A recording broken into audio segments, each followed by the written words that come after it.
ایک زمانے میں سرزمین پاکستان میں فاطمہ نام کی ایک بہادر اور پرعزم نوجوان لڑکی رہتی تھی۔ وہ اپنے دادا دادی سے اپنے ملک کی بھرپور تاریخ کے بارے میں کہانیاں سننا پسند کرتی تھی۔ ایک دن فاطمہ کے دادا نے ملالہ یوسفزئی کی کہانی شیئر کی، جو لڑکیوں کی تعلیم کے لیے لڑنے والی بہادر لڑکی تھی۔ ملالہ کی بہادری سے متاثر ہو کر فاطمہ نے پاکستان کی تاریخ کے بارے میں مزید جاننے کا فیصلہ کیا۔ انہوں نے قائد اعظم محمد علی جناح کی کہانی دریافت کی، جو ملک کو آزادی تک لے جانے والی بہادر رہنما تھے۔ مزید جاننے کے لیے اس نے پاکستان کی متنوع ثقافت اور پنجاب کی متحرک روایات سے لے کر سندھ میں رنگا رنگ تہواروں تک کی کہانیاں سنی۔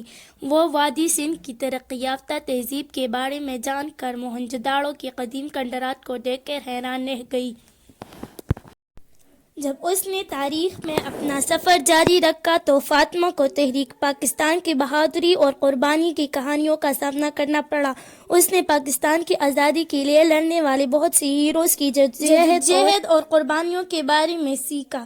اپنے ملک کی ماضی کی نئی تعریف کے ساتھ فاطمہ نے اپنے ورثے کو محفوظ رکھنے اور اس کی قدر کرنے کے لیے ذمہ داری کا احساس محسوس کیا۔ اس نے یہ کہانیاں اپنے دوستوں کے ساتھ شیئر کی، انہیں اپنی جڑوں کو اپنانے اور پاکستان کے روشن مستقبل کے لیے کام کرنے کی ترغیب دی۔